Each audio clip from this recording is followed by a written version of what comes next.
Solving polynomial equations.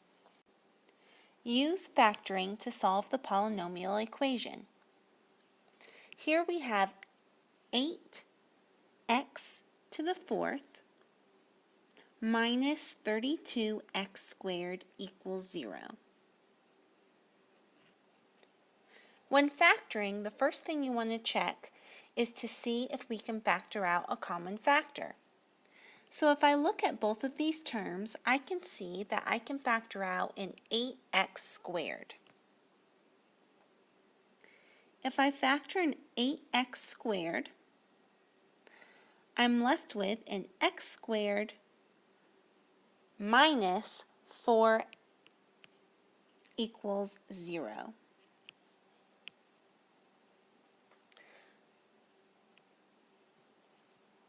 Next, the x squared minus 4 is the difference of two squares.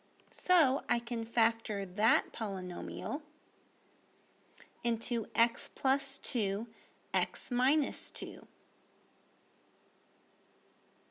Remember, to factor the difference of two squares, take the square root of the first term, the square root of the last term, and then alternate the signs.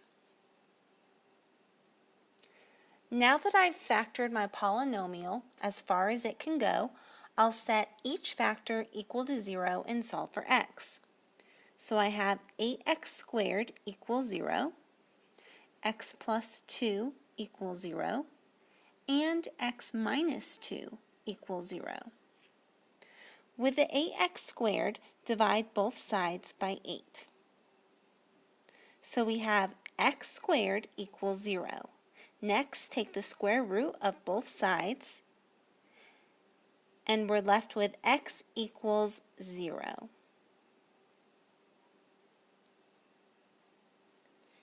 For x plus 2 equals 0, I'll subtract 2 from both sides, and we're left with x equals negative 2. Lastly, we have x minus 2 equals 0. Add 2 to both sides to get x equals 2. Now we can check our solutions by substituting 0, negative 2, and 2 in for x. If the right side equals the left side, when we substitute those values in for x, then we know that solution is correct. And you can do this in your calculator. All of these solutions do check, so our answers are 0, negative 2, and 2. Solve the polynomial equation by factoring, and then use the zero product principle. First, we want to move all of our terms to one side of the equation. To do that, I'm going to subtract the 16x plus 16 from the right side to move it over to the left side. So I'll subtract 16x and 16 from both sides. On the right side, I'm left with a 0. On the left side, I have x cubed plus x squared minus 16x minus 16. Remember to write your polynomial in descending order according to the exponents. I have 4 terms in my polynomial. To factor a polynomial with 4 terms, we should use the grouping method. First, you need to group the x cubed and x squared terms. And we'll do that by placing parentheses around those terms. Next, add a plus sign in the middle, and then group the last 2 terms. Remember to bring the signs with each of the terms.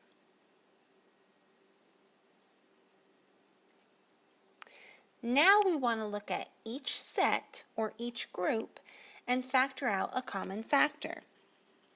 If we look at x cubed plus x squared, we can see that both of these terms have a common factor of x squared.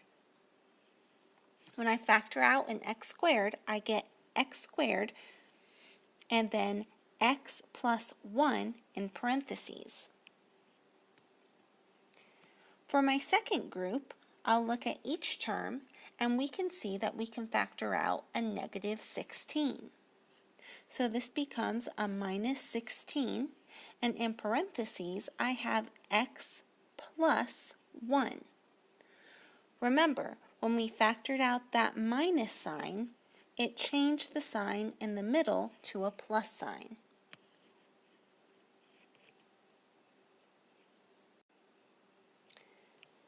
Now that each of our groups or parentheses are the same, x plus 1, we can write our two factors. Our first set of factors will be the coefficients or terms in front of the parentheses. Remember to take the sign with the numbers. So our first group is x squared minus 16. Our second group or second factor is x plus 1. It's only one of the parentheses that repeats. And we'll set that equal to 0. Now if we were to multiply these two binomials together, we would get the original expression of x cubed plus x squared minus 16x minus 16 equals 0. Now we're going to set each factor equal to 0 and solve for x. X squared minus 16 equals 0, and x plus 1 equals 0. With the x squared minus 16 equals 0, we can factor this into the difference of two squares. First, take the square root of the first term. The square root of x squared is x. Next, take the square root of the last term. The square root of 16 is 4. Lastly, alternate the signs between parentheses. Now set each one of these factors equal to 0. X plus 4 equals 0, and x minus 4 equals 0. First, we'll subtract 4 from both sides to solve for x, so we get x equals negative 4. Then add 4 to both sides, and we get x equals positive 4. Lastly, we want to solve for x in x plus 1 equals 0. So we'll subtract 1 from both sides and we get x equals negative 1. So our solutions are x equals negative 1, negative 4, and 4.